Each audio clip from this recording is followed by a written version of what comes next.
Valentine's Day was never the problem. The problem was what he chose to do before it arrived. If you stay with this story until the end, you'll understand why some love stories are not blessings, they are warnings. This is a circle of African tales, where wisdom lives quietly inside ordinary moments. And every story carries a lesson. Valentine's Day did not arrive quietly at Crestview Academy.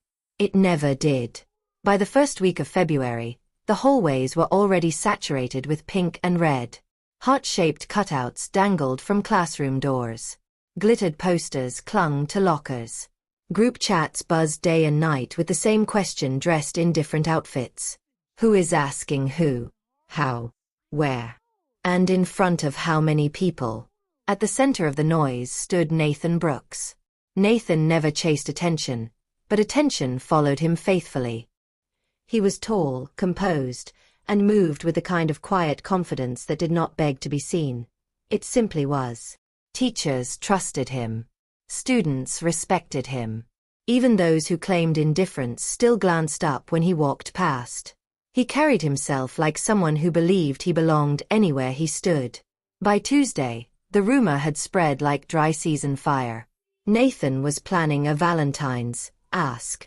Not something small. Not something private. Something big. Something unforgettable. No one knew who it was for. But uncertainty has never stopped imagination. In one corner of the cafeteria, Maya Collins sat with her friends, pretending not to reread Nathan's last message for the 5th time. He had not said anything directly. But hope is clever. It can build a palace from a smile. The way he lingered after class. The way he brushed off other girls when Maya was nearby. The way his voice softened when he said her name. She told herself not to assume. But when you repeat a possibility often enough, it stops sounding like assumption and starts sounding like destiny. Across campus, near the quiet steps of the library, Zuri Bennett stood beside Nathan. Their conversations were never loud. Their laughter never performed. There were no dramatic gestures. No public displays. No witnesses. What they had was steady, the kind of connection that does not need an audience to feel real. They did not flood each other's phones. They did not post each other for validation. They simply showed up. Sometimes the strongest bonds make the least noise. Zuri felt the change before she understood it. Nathan still came around. Still listened. Still cared. But something subtle had shifted. A pause before responding. A glance that lingered somewhere else. The feeling of someone standing close, yet already halfway gone. She did not accuse him. She did not beg for reassurance. She simply observed. And then there was Sky Robinson. Sky did not wait for signs. She did not analyze tone or decode glances across classrooms. She lived fully inside her own world, focused, confident, untouched by gossip. If Nathan looked her way, she did not notice. If whispers followed her name, she did not hear them. And that, more than anything, made her dangerous to this story. None of the girls were friends. None of them compared notes. Their lives ran side by side like parallel roads, each carrying a different version of the same expectation. Behind the scenes, pressure grew in places no one could see. It began in the locker room, where ideas are born from boredom and pride. Nathan's friends leaned against metal lockers, grinning with the recklessness of boys who will not face the consequences. "You're really not going to do anything for Valentine's?" Jordan asked. "Everyone's waiting," another added. Nathan shrugged. "I didn't say that." "Then do something legendary," someone said. "Ask the most untouchable girl in school. Make history." Nathan laughed. "You're bored." But the suggestion did not leave with the laughter. It stayed. Not because he was cruel. Not because he wanted to hurt anyone. But because attention has a way of making risky choices feel harmless. Like nothing truly counts as long as it is entertaining. And sometimes, the most dangerous decisions are the ones made for applause. The school administration announced it officially on Thursday. A student organized Valentine's party. Friday night. The gym transformed with lights, music, decorations. A stage ready for grand gestures. A public place for private feelings. Everyone knew something would happen there. Maya floated between excitement and quiet fear. Nathan still texted her. Still asked about her day. Still smiled. But the rhythm had changed. She told herself she was overthinking. Zuri felt the same shift, but instead of explaining it away, she watched. Nathan still stood beside her. Still laughed at her jokes. Still reached for her hand. Yet there was hesitation now. Like someone rehearsing an exit. She did not ask him about Valentine's. She did not need to. Because sometimes, silence tells you everything words are trying to hide. She didn't need to ask. Sometimes answers arrive without permission. Sky, meanwhile, remained untouched by the storm building around her. She focused on her classes, laughed with her friends, and walked through the hallways like nothing extraordinary was waiting ahead. When someone mentioned Nathan, she shrugged. He's cool, she would say, and mean nothing more than that. Thursday night arrived without warning. Zuri had planned to study. Her books were open. Music played softly in the background. Then her phone lit up. A photo. Same restaurant Nathan had casually mentioned he wasn't going to. Same booth he once joked about hating. The lighting was dim. The angle imperfect. But some truths do not need clarity to be recognized. Nathan leaned forward, hand resting gently on someone's wrist. His mouth hovered close to someone else's smile. Maya. The moment did not explode. It settled. Zuri stared at the image longer than she expected. No tears. No shaking hands. No dramatic phone call demanding explanation. She locked her screen. Inside her, something rearranged quietly. It wasn't even the almost kiss that hurt most. It was the timing. The planning. The way he had spoken to her earlier that day. Listening, nodding, smiling, as though he wasn't already preparing to be somewhere else that evening. She did not cry. She did not confront him. She went silent. By morning, the school buzzed louder than ever. Posters fluttered in the corridors. The party countdown hit 24 hours. Excitement hung in the air like perfume. Nathan noticed the silence, but too late to understand it. Valentine's Day was approaching, and nothing was as light as it looked. Zuri did not block him. She did not mute him. She simply stopped responding. No anger in her replies, because there were no replies. No long paragraphs typed and erased. Just distance. Clean. Quiet. Intentional. At first, Nathan assumed it was nothing. Zuri was never dramatic. If she needed space, she took it. He texted anyway. You good? Read. No answer. By lunchtime, he spotted her across the courtyard, laughing with someone else. Her phone rested face down on the table. She wasn't avoiding him. She wasn't performing. She was simply absent. He told himself she was busy. By the end of the day, the silence had weight. Rumors began to stretch and twist, as rumors always do when boredom and Valentine's Day collide. She's playing hard to get. She's probably mad over nothing. She wants him to chase. No one considered that silence might be protection, not strategy. Zuri moved through the halls differently now. Not withdrawn. Not broken. Precise. She answered teachers. Smiled politely when spoken to. But when Nathan passed by, she did not search his face for meaning. She did not look at all.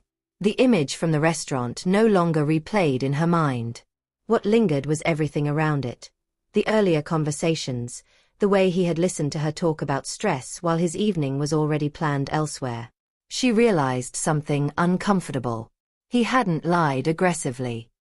He had handled her gently, kept her close enough to remain available, treated her kindly enough that she wouldn't question, left her uninformed, not because he intended harm, but because he wanted to avoid discomfort. Carelessness wounds differently than cruelty. Across campus, Maya glowed. She did not know she had been seen. To her, the night had felt like confirmation. Relief. Proof that waiting had meant something. Nathan hadn't said much afterward, but he hadn't pulled away either. He texted her that night. Asked how she got home. Checked in the next morning. To Maya, it felt like progress. She noticed Zuri's distance, but barely registered it. People drifted. Lives moved on. Her focus was the Valentine party. Maybe the big ask was real. Maybe it was for her. She allowed herself to imagine it. Lights, music, his voice calling her name. She did not realize she was standing in the middle of something unfinished. Nathan, meanwhile, felt pressure tightening from every direction. So what's the plan? Jordan asked between classes. You doing it or not? Nathan exhaled. It's not a plan. That's not a no. The bet lingered between them, unofficial, unspoken, but alive. He had never agreed. But he had never shut it down either. Attention has a way of blurring responsibility. People expected something from him now. Not because he promised it, but because he allowed them to believe it. He texted Zuri again that evening. Did I do something? No response. That was when unease crept in. Not guilt, not yet. Just the sense that something important was slipping quietly out of reach. The next day, the Valentine party announcement went fully public. New flyers replaced old ones. The gym hummed with preparation. It's definitely happening there, Maya overheard someone say. Her heart leapt. Zuri heard the same rumor. She felt nothing. The silence had already finished its work. Nathan drafted a longer message that night. Something honest, he told himself. Something to reset things. He stared at the screen. Changed a word. Changed it back. Reread it twice. Then he sent it. He didn't realize he had waited too long. The message landed at the exact moment the school account posted final party details. Zuri's phone filled with notifications at once. Decorations, countdowns, excitement, and Nathan's name. She read his message once. Did not reply. The timing cut deeper than the words. Whatever he wanted to fix was arriving in the middle of something already moving forward, without her consent. Valentine's Day was no longer anticipation. It was a collision. Friday night, the gym no longer looked like a school. Lights were dimmed low. Soft pink and red bulbs draped across the ceiling like constellations. Heart-shaped cutouts lined the walls. A fog machine added drama to the air. Music pulsed just loud enough to make everything feel cinematic. Phones were already raised. Everyone knew why they were there. Nathan Brooks stood near the edge of the crowd. Jacket fitted. Posture relaxed, though he had practiced that ease in the mirror more than once. His friends hovered close, pretending not to stare at him while very clearly staring at him. This is it, someone whispered. Nathan smiled. That familiar, effortless smile, the one people trusted. He scanned the room. Maya stood near the front, excitement glowing on her face. She kept smoothing her hair, glancing at her friends, pretending not to look at him every few seconds. Sky stood further back, arms loosely crossed, expression unreadable. She wasn't nervous. She wasn't hopeful. She was simply observing. And then there was Zuri. She stood near the exit. Calm. Still. Dressed beautifully, but not like she was trying to be noticed. Her phone rested in her hand. Screen dark. Nathan's eyes found her instinctively. Good. This was how it was supposed to go. The DJ lowered the volume. A hush rippled through the crowd. Phones lifted higher. Nathan stepped forward. He did not hesitate. That was what people admired about him. The confidence, the way he seemed born for the center of attention. He took the microphone. A few cheers broke out. Okay, he said with a light laugh. I didn't really plan a speech. Laughter followed. Zuri didn't move. Valentine's Day is about being brave, right? He continued. About saying things you usually don't say. His eyes locked on hers. Some students noticed. Others followed his gaze. The energy in the room shifted. Expectation thickened. Zuri felt it, the weight of attention settling over her shoulders. She did not flinch. She did not smile. She simply waited. She simply looked back at him, steady, unreadable. Nathan extended his hand slightly. Not fully. Just enough to invite, not enough to beg. For half a second, the entire gym held its breath, waiting for Zuri to step forward. She didn't. The pause stretched longer than comfort allowed. Whispers crept in. Isn't that who he's asking? Why isn't she moving? Maya's smile faltered.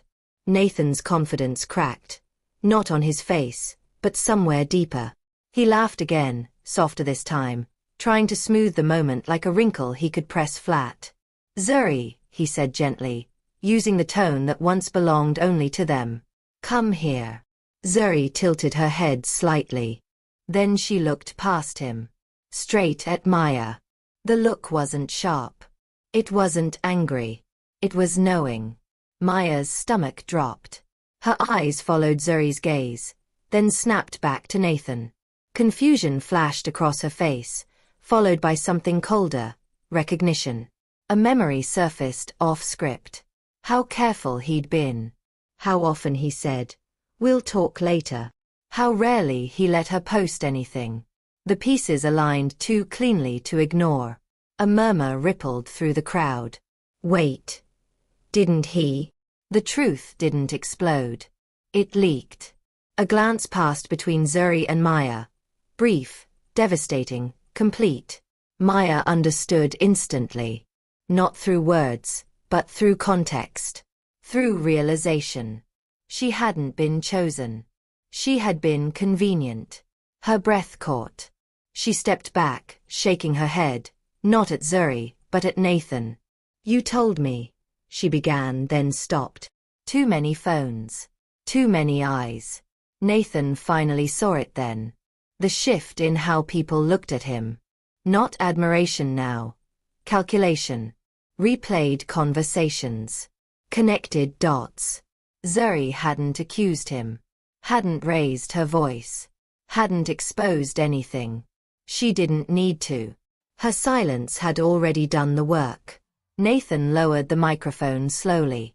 The DJ froze, unsure. The music didn't return. The moment hung there, heavy, awkward, undeniable. From the back of the room, Sky watched quietly. She didn't smile. Didn't gloat. She turned away. Maya pushed through the crowd, cheeks burning, humiliation washing over her. Not because she'd been rejected, but because she had believed she was special. Nathan called after her once. Softly. She didn't turn. Zuri finally moved. Not toward him. Past him. Her heels struck the gym floor steadily as she walked toward the exit. The crowd parted instinctively. No one stopped her. Nathan stood frozen, hands still half raised, microphone forgotten.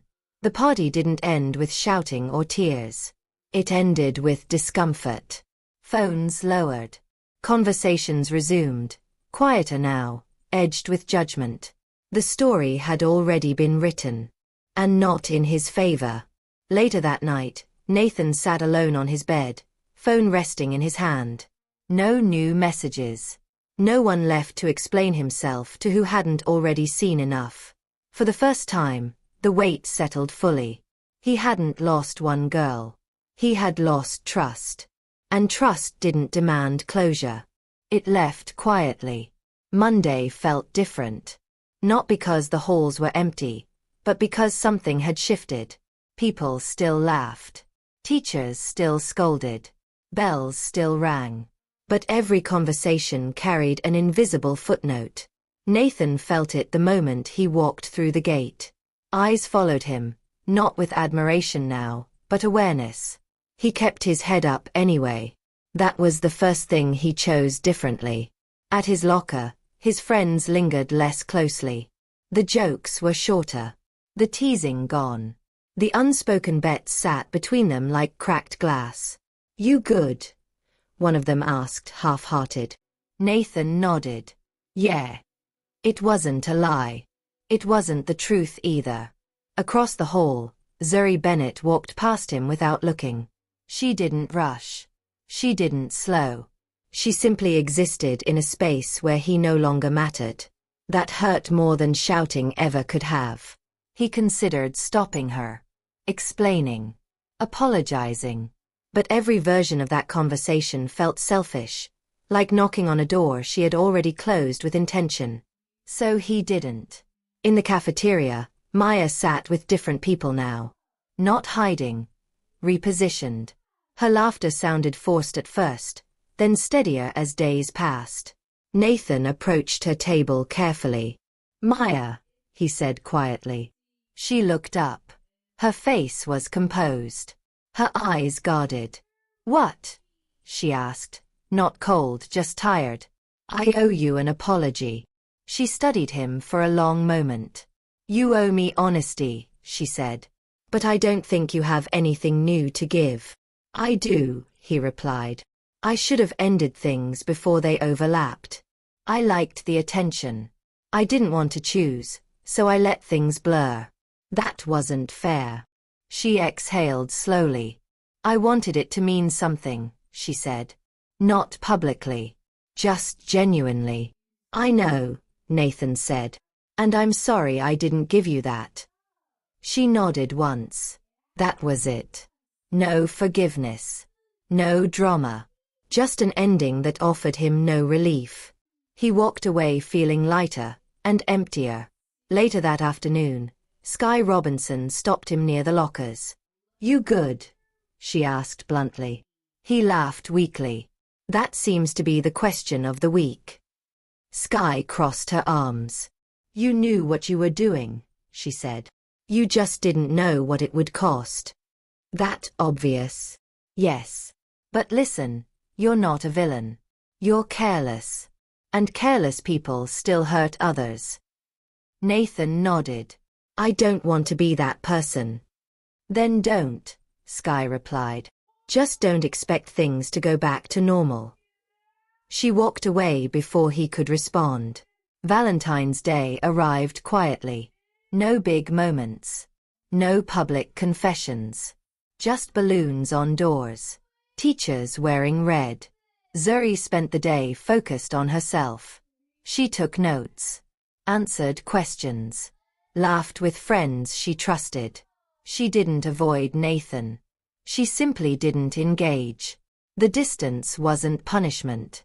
It was protection. Nathan watched her once from across the room, then looked away. He finally understood what had taken too long to learn. Feelings weren't enough. Intentions weren't enough. Being liked wasn't the same as being trustworthy. As students filtered out that afternoon, Valentine's Day ended not with romance, but with clarity.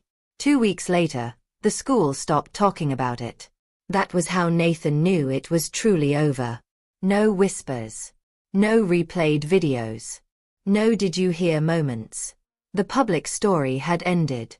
What remained was private, and heavier. Nathan didn't change overnight. No dramatic redemption. No applause. What changed was quieter. He stopped performing. Stopped checking who was watching. Stopped crafting moments for reaction. He answered messages only when he meant it. Stayed silent when he didn't know what to say. For the first time, he learned how to sit with discomfort. Zuri noticed, not because she was watching, but because real change doesn't announce itself. She saw it in the way he didn't chase explanations. In how he didn't approach her with rehearsed apologies. In how he allowed her space without pressure. That space mattered. Zuri spent the days after choosing herself, without apology. She cut off draining conversations. Leaned into honest friendships. Stopped replaying the night in her mind. Not because it didn't hurt, but because it no longer defined her. Silence had never been a weapon. It had been a boundary. And that was the lesson no one could unsee. Maya Collins reached her clarity more slowly, but when it arrived, it settled deep. She didn't spiral. She didn't compete. She didn't ask herself what she should have done differently. Instead, she allowed herself to grieve the version of the story she had imagined. The one where waiting was rewarded. Where intention was returned with certainty. And then, she let it go. When Nathan apologized, she accepted the truth, but not the relationship. That choice gave her a peace she hadn't expected. Not closure. Not satisfaction. Honesty. She began sitting with people who made her laugh without effort. She redirected her energy toward things that had nothing to do with being chosen. And slowly, the attention she had lost stopped feeling like loss at all. It felt like freedom. Sky Robinson watched everything from the edges and smiled quietly. She had been misunderstood before, called dramatic when she was simply perceptive, loud when she was only unwilling to shrink. This time, she didn't need to say "I told you so." She saw Nathan grow, not into someone flawless, but into someone accountable. She saw Zuri stand firm without bitterness. She saw Maya walk away without resentment. And she learned something too. Watching doesn't always mean waiting. Sometimes, it just means witnessing growth. By the third week after Valentine's Day, something unexpected happened. Nathan and Zuri found themselves seated near each other during a group project meeting. Not alone. Not intentional. Just circumstance. At first, they worked quietly, passing notes, sharing ideas. No tension. No nostalgia. No pretending. As the meeting wrapped up, Nathan spoke. "I don't expect anything from you," he said simply. "But I need you to know I see what I did now. Not just how it looked, but how it felt." Zuri met his eyes. This time, she didn't feel defensive. "I know," she said. "And I can see you're not trying to fix it for applause." He nodded. "I'm not trying to fix it. I just don't want to repeat it." She considered his words. "Growth doesn't mean access," she said carefully. "It means respect." "I understand," he replied. And for the first time, the truth didn't hurt. Weeks later, a connection rebuilt. Not loudly, not publicly. Slower. Cleaner. No bets. No spectators. No urgency to define it. Just honesty, handled with care. Maya's story ended differently. And permanently. She didn't revisit the past. She didn't chase explanations she already had. She moved forward with a clarity that lasted longer than any Valentine gesture ever could. Sky's lesson lingered in its own way. She learned that sometimes your role in a story isn't to be chosen, but to see clearly and leave unchanged. By the time spring arrived, Valentine's Day felt distant. But its meaning hadn't faded. Because love, they learned, isn't proven by public gestures. Not by parties. Not by questions asked on a stage. It's proven by honesty when no one is watching. By restraint. By accountability. By knowing when silence protects, and when truth heals.